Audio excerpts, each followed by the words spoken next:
The Colorado Avalanche and Brock Nelson agree to a new 3-year deal. Let's break this thing down on a new episode of Locked On Avalanche.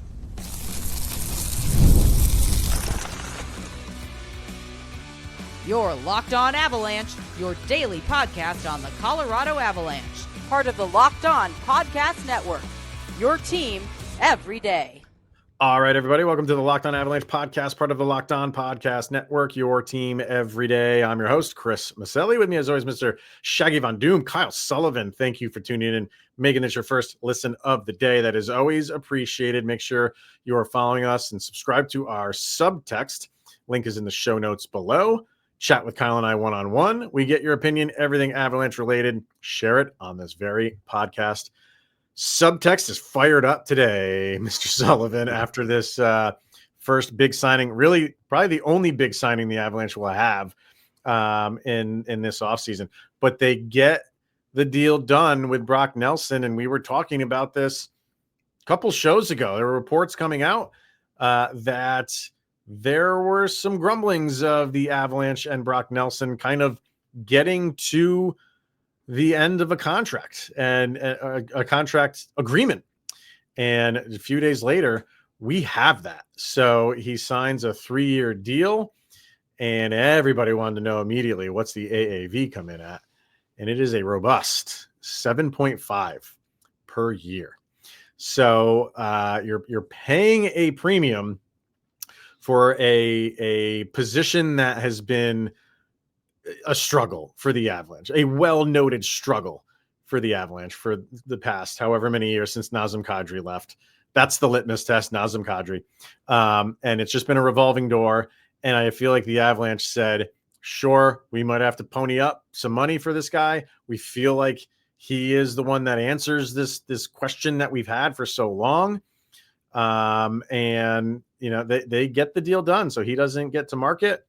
And now the Avalanche are pretty much set. You know, we'll get to what happens next in a little bit, but give me your thoughts, big picture on the deal. Well, they have a 2C, and it's nice. Brock Nelson's great. I'm looking forward to seeing what 3 years of Brock Nelson will be. The 7.5, I don't know how I'm going to sit with it. Mm-hmm. It's a little rich. It's understandable. I understand Brock Nelson's pedigree, all that, but 7.5 for your 2C. Honestly, to the anti-CMAC guys, hold on to this. This could be it. This is like the make or break. Yeah. Because we were having this conversation after we did the re-signing of Casey Middlestat, and we're like, oh, 2C's answered. Where's he? I have that in the notes I wrote down, right? Like, you know, the 7.5, does it sting a little bit? I mean, not like he wasn't going to sign anywhere for less than 7. So you probably had to pony up $500,000 more. And I feel like the way things have been going for the Avalanche at this position, are they going to let someone of Brock Nelson's stature go for $500,000? And knowing that if you can do that, you know, if he agrees to that your roster pretty much is set. Yeah, I mean, you only have like 1.2 left, but you don't have much left to do. I think you have 19 roster players signed. You need 20 to go to a game with. So you're okay. You're sitting okay. Like, would you like to have that $100,000 in the bank? Sure. But you're going to let someone like Brock Nelson go over that? Like I said, because of the problems they've had at that position, I don't think that was the risk the Avalanche were willing to take and then go to market, which we talked about that already, which is already thin. Well, I get that 100%. And again, everything I'm going to say from this point forward, I do not hate Brock Nelson. I love his play. I am excited about what he is going to bring. It's the 7.5 that I'm annoyed with. And we talked about the 2C, the depth of 2C. Do we go in-house? We looked at potential UFAs, RFAs that you can make some moves with. And for 7.5, like you said, we have like 1.2, 1.5 to play with. It's 1.2, yeah. Yeah, the Colorado Avalanche are prone to injury. This happens a lot. Like, understand the whole, you have Landeskog back. You have Nichushkin full season. You have your defense is okay. Your goalie position set. So everything is taken care of, but you're committing to 7.5 for a 3C. I mean, a 2C that the numbers were looking okay, but off a, like, what was it, 19 game regular season sample size? Right. Does that warrant 7.5? Like, you just traded out Mikko Rantanen because of that contract and turn around and sign your 2C with 19 games of a resume and an Avalanche uniform for 7.5. Like, no, okay. I get what he is. I know what he could bring, but is this really the? Do you want to tie your hands even farther? We looked at UFAs that you could go a little bit cheaper on, like to have that extra, because you don't have draft picks, you don't have the future upcoming, which I don't think they care about. Do you want prospects? Sure, yeah. I mean, I think everybody does, but you know, look at the team playing as we're recording this in the Stanley Cup final with Florida Panthers. When's the last time they had a first round draft pick? Hasn't it been like 5 or 6 years since they had a first round draft pick? But it's also been 3 years in a row they've been in the Stanley Cup. Right. That's my point. Like, they don't need the draft picks. Like, they're doing this without draft picks. They're doing this without prospects. It's not as important to them as it is to other teams, which it makes sense. That makes sense. But I like draft picks. I'm not trying to excuse it. I like having first round draft picks. Love them. It's not the way that I would operate, but I understand it. But it's 2022 is when you hoisted the cup, and since then, like, you've got to really look at your team. What we talk about, this window being open all the time. You have Nathan MacKinnon, Cale, Makar. You're putting your best team forward, but do you also are you prepared for when it doesn't work? What if it's another first round exit next year? Maybe a second round. Like, are you confident enough in this team to navigate an 82 game regular season with 1.2 to play with to keep this team afloat? Yeah, I think well, first of all, to answer your question, like, they're not giving him 7.5 based on 19 games with the Avalanche. They're giving that to him based on what he's done in the league since he came in 2013. Like, you're not giving him a contract, a guy that's a veteran, that's done what he's done in this league. Like, he hasn't earned that after 19 games with one team. He's earned that after over 10 years in the league. Well, I understand that, but we had this exact same conversation when Ryjo came in here, and you had this. Yes, that's where I was going to go with your second point. Like, of you saying, like, you know, are you prepared for it to not work? You can't operate a team like that. I get what you're saying, but you cannot operate with a team by saying, like, okay, we're going to sign this guy and let's just cross our fingers that things work. You have to sign players with the expectation that they will work, because you've done your due diligence. You've looked at the stats. You just don't go sign guys to fill a roster spot. You don't do that. So you sign guys with the intention, when you look at their analytics, that it will work. Sometimes it does, sometimes it doesn't. That is the life of a hockey team. And that is true for all 32 teams. There's guys that work and there's guys that don't. And for Brock Nelson, they are banking on it working.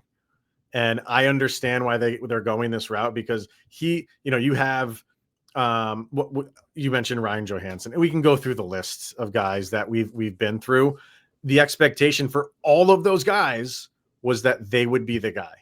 And it's just been one after the other that it hasn't been. And if Nelson's not, if he's another one that's on the list that, you know, we can add him to the list of guys that have not worked, you just go back to the well and you try it again. You just can't give up on it. It's an important position. You have to fill it. You just try it again. But I think they're obviously confident for the next 3 years, at least for 2, because 2 years he's got a no trade clause, no move clause. I think it's whatever one it is. He's not going anywhere for 2 years. In the 3rd year, it's a modified. I think he's got 15 team list that he can go to. So you're going to be with him for 2 years. And so the Avalanche are banking on that. And you mentioned Casey Middlestat. That's the. I am sitting here, like, I'm with you on the number. Like, I can dislike the number and like the player. Yep, that's where right? I am. But I am sitting here thinking, like, if Casey Middlestat worked out, we got another 1.75 in the bank right now. Yeah. Like that's a big difference. So, but you got to pay up for someone like Brock Nelson. And the thing that also scares me just a little bit every time that something Brock Nelson comes out, you get that old Abe Lincoln pick. Like if this contract plays out, he's going to be 35, 36. I think he's, is he 33 right now? Yeah, he's 33 right now. Yeah. Okay. And do the Avalanche want to find themselves sitting in another season? Again, love Brock Nelson, love his game. This is a number thing. Do you want to find yourself 12 games into the season, Brock Nelson, LTIR, another 7.5 sitting on LTIR or injured or wrapped up? Like you've got to understand, like injuries happen. Injuries happen twice as much to the Colorado Avalanche. You had 49 roster players last year. Mm-hmm. Like you have to be prepared for that. And you said go back to the well, keep trying, do your analytics. Look back at also what's been going on with this team and having to scratch and claw and rebuild every trade deadline because we do our analytics. We put a team together expecting everything to work, and it doesn't. You have to rebuild at the trade deadline. You have to give yourself a little bit of cushion there in case, like, your forwards look okay. What if something happens on the defense? You've got to be you can't prepare, like anticipate the worst, but it's going to happen. And with 1.2, you're buying Band-Aids. And do you go, like, I would have, again, love Brock Nelson, love his play, but looking at those cheaper UFAs, could you have got maybe the same and speedier and younger going 2C? And if it doesn't work, maybe that's an easier flip at the deadline. But this one, it's going to be a beefy contract, and it's going to be hard to move. So this is a commitment, and it better work. Oh, it definitely is a commitment. There's a lot more that we got to talk about with this one. You mentioned that we've been mentioning the AAV for it. So I want to kind of hone in on that a little bit, and we'll bring up Mikko. Sure. Because why not? So we'll do all of that next. Let's hear from Monarch Money. Have you ever checked your bank account and wonder where did all my money go? I don't, because I buy things like this, Kyle. This is my U.S. Hockey Labatt Light beer tap handle. Yeah, so that's awesome. Crazy finds over on eBay. So yeah, that's where my money goes. But between dining out, online shopping, entertainment, it's easy to lose track of where your money is going. And that's where Monarch Money comes in. Your personal CFO, giving you full visibility and control over your finances. Monarch Money isn't just a budgeting app. It's a complete financial command center. And you can track all your accounts, investments, and spending in one place. So you stop managing your money and start building wealth. So take control of your finances with Monarch Money. Use the code LOCKEDONNHL at monarchmoney.com and you get 50% off of your first year. That is monarchmoney.com. Code again is LOCKEDONNHL for half off your entire first year. Check them out today. All right, more to do with this Brock Nelson signing for the Avalanche. Yeah, I have there in the bullet point. You just feel like this is something that the Avalanche had to do. You talked about you could go younger, you could dip into the free agent well, and I feel like the Avalanche are probably feeling like we've been there, we've done that, we've tried all of that. And maybe to a lesser extent, even with the Ryan Johansson thing, we've tried the veteran thing too. But Brock Nelson's a different animal, And if people want to hone in on the 19 games he played, and then the playoffs where it was, he didn't score in the playoffs, he didn't score a goal, I should say. And you want to whittle that down to he doesn't work with the Avalanche. Really? Like, are we going right there? Are we going, like, sometimes guys take time to get acclimated, and sometimes 19 games isn't enough. Sometimes it is. But when you're someone like Brock Nelson, who's been in one city for how long was he there for? 12 years from 13-14 till this past year, 24-25. So that's a long time to be with one team, and to tell someone you're going somewhere new, flip the switch and just pick up right where you left off at your old team. Some guys can do that, some guys can't. So I think it's very unfair just to take that very small sample size and blow that up to the next 3 years are not going to work. Yeah. I'm not there. Like, and if they don't work, I have no problem coming on here saying they don't work. We did it with Casey Middlestat. We did it with Alex Newhook. We did it with a laundry list of players. But I think it's a bit unfair to him to kind of throw him under the bus for a very short time where he wasn't that bad. Come on, people. Like, I think people wanted him to just come in and just, Connor McDavid it or something. I don't know. But, you look at like his numbers with the line that he is most likely going to be with Gabe Landeskog and Brock Nelson. Brock Nelson. He's going to be with himself with Valenchushkin.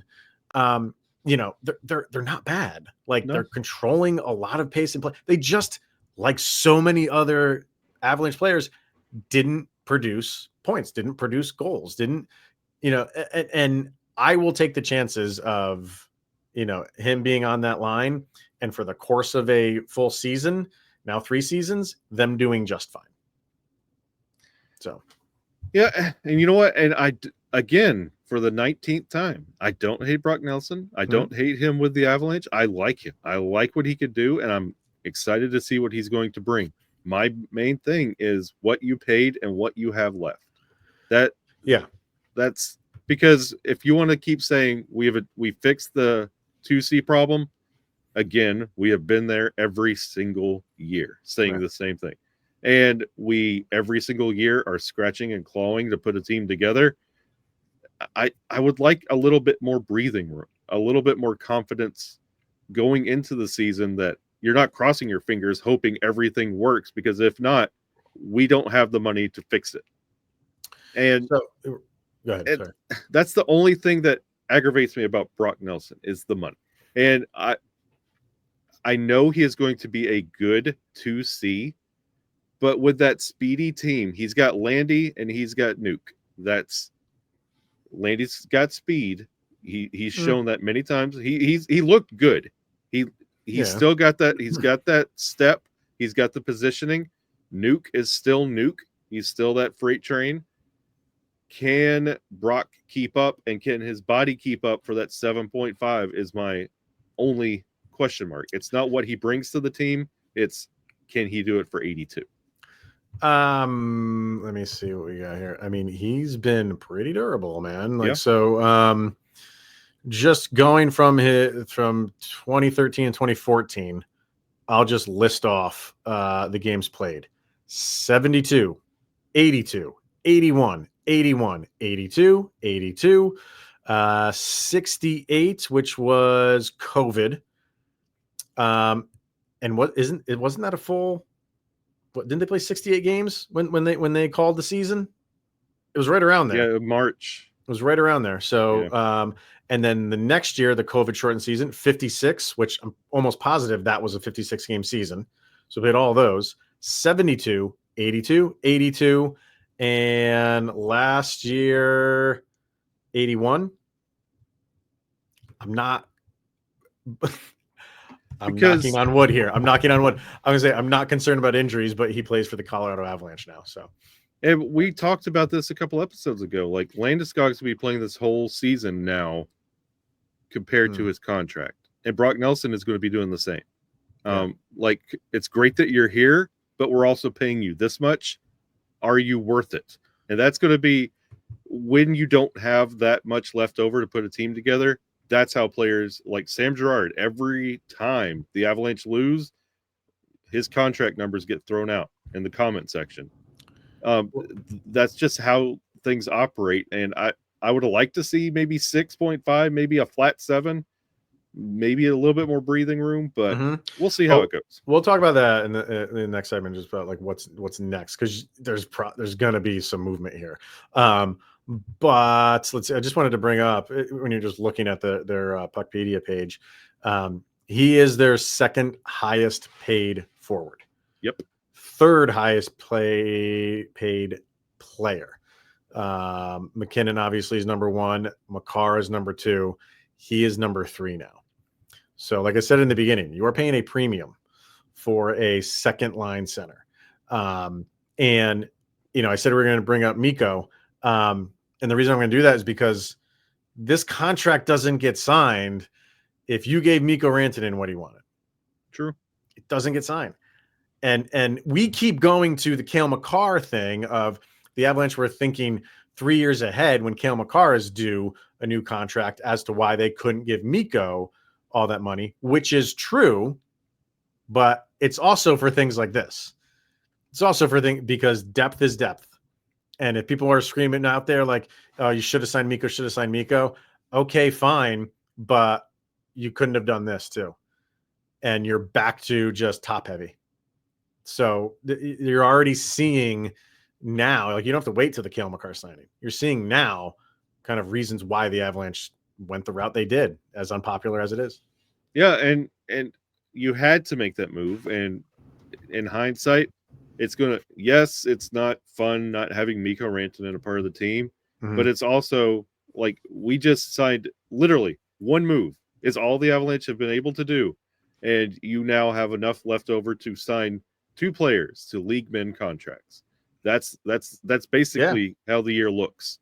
So if Mikko was still here, you would have maybe 1 league men contract. It puts you in a really, really tough spot where we're talking about how do the Avs make it with just this, like with Mikko, like a solid top line, iffy-ish second line, and the depth for whatever they are. The fourth line has been incredible, but with just $775,000 to make it through the season, then you'd be sweating every single shift all season long.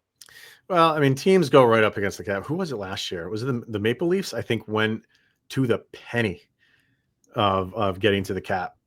So teams are going to do that, and the Avs are going to be right there. They're not a team that is going to leave $3, $4, $5 million in cap space because that's a big player that you just decided not to sign. That could have so they are going to be right up against the cap, but they do probably have some more moves here of moving out a contract or two to free up some more money. So let's talk about that next.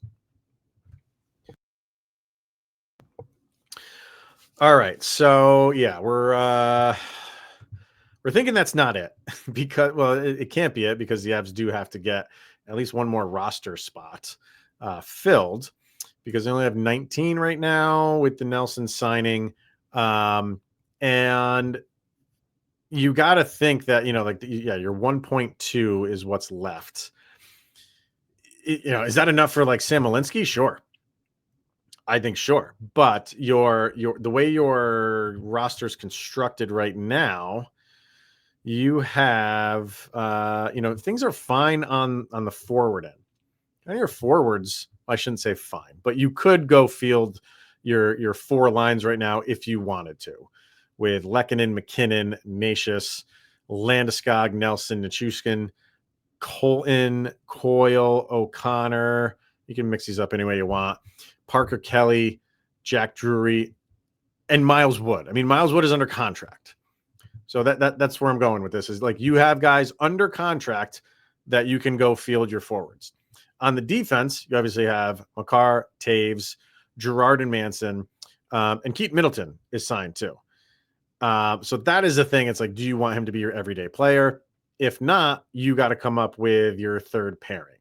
So that's where things are going to start. The focus is right now, I'm sure, with the Avalanche is what are we doing on defensive end? You're going to sign Malinsky, slot him in. I'm big on him. And who goes out? Because you might have to free up a little bit more money. Is that in the form of Sam Girard? Is that in the form of Josh Manson? We don't know yet. We'll see. And I'm surprised we got this deep without we keep talking about the Avs have made one move. This one move also has an implication of another move not happening. It's a foregone conclusion. Drouin is not coming back. I'm not sold on that yet. It all depends on his number. Like if he wants just way more than what he currently made this last year, the Avs aren't going there. And if someone else out there wants to give it to him, good for him. And thanks for a couple of years. But I'm not 100% there that Drouin is completely out the door. It just comes down to his number and what he wants. That's all it comes down to. Like, what if he came to you saying 1 year, $1 million? I would do that yesterday. So For $1 million, absolutely. So you have $200,000. What? Oh, well, no, I'm saying you still need to move out a contract. Like, I mean, if you sign him to $1 million, you're good. You got 20 guys, you can go play games. But you want to free up a little bit more. That's why I think like, because it's not what that doesn't address. I'm thinking of it now. Like if you did Drouin for $1 million, what that does not address is your defense. Yeah. You still need someone on defense. So that's where Miles Wood could go. I mean, if you want Drouin says he'll come back for $1 million, yup, take you now, and Miles Wood will find a suitor for you, and there's 2.5 coming up. Well, yeah, because Drouin's a UFA. Right. So yeah.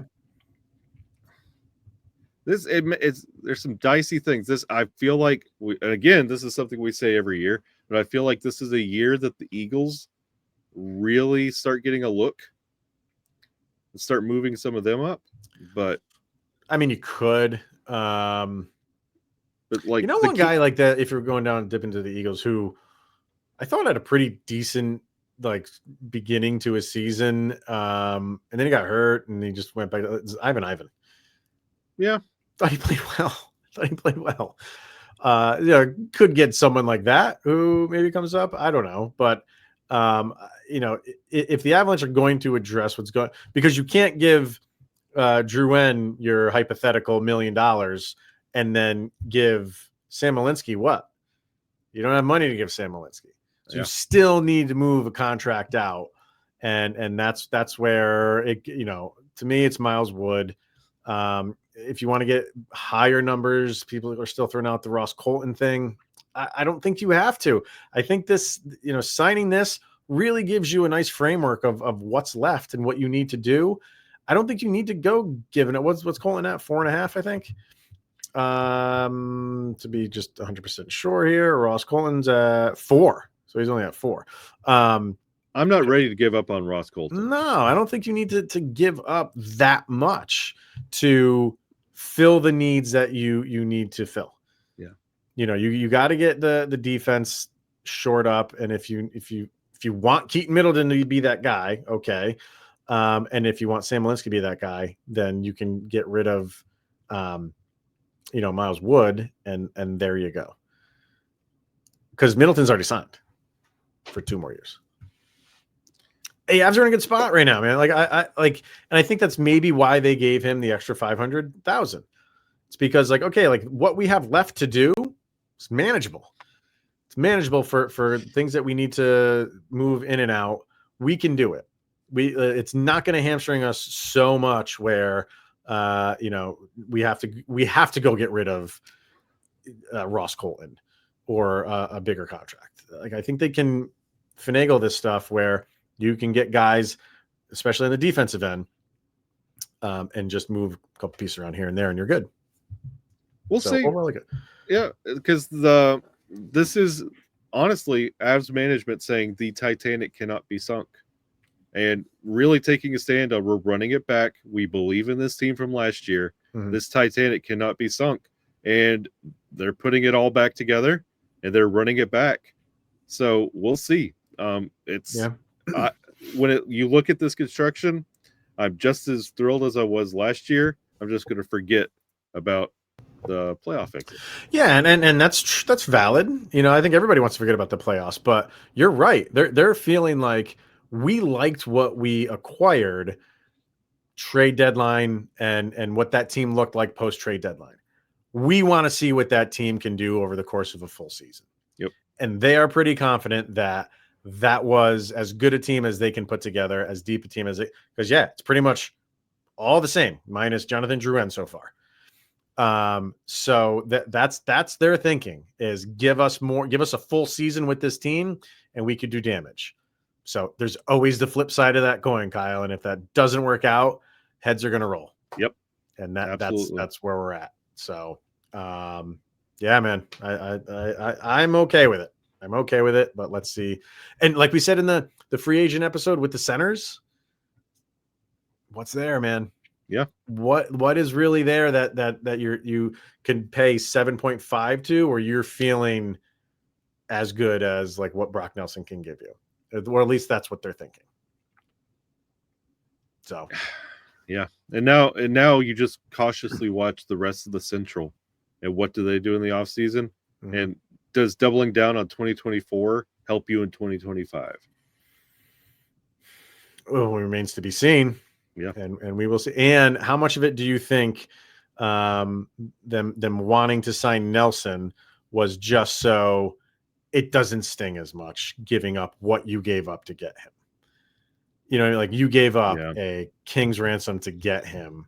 And if he walked after 19 games plus a 7-game series, that just stings all the more. So I'm not saying that's the reason why they went and signed him, because they feel like he can do a lot for this team. But if it didn't work out and bringing him back, that just made that deal just soured on that deal. Especially when Nature's so unhappy. Tune into yesterday's episode if you want to hear about all that stuff. But yeah, so we're going to wrap this up here. We'll carry this over into tomorrow because there's a lot of comments on subtext. And I want those people to get their moment, because it's a big one. And thoughts are had. So we'll get to that tomorrow, and anything else going on in the Avalanche world, we'll do that for tomorrow's episode. But for today, thank you so much for tuning in and making this your first listen of the day. Always appreciated. He's Mr. Shaggy Von Doom, Kyle Sullivan. I am Chris Maselli. This is the Locked On Avalanche podcast. We'll see you guys tomorrow. What does this mean for bringing in Sidney Crosby? I don't know, but maybe after 3 more years, we'll find out when Sidney Crosby's in Colorado Avalanche colors. Just let it go.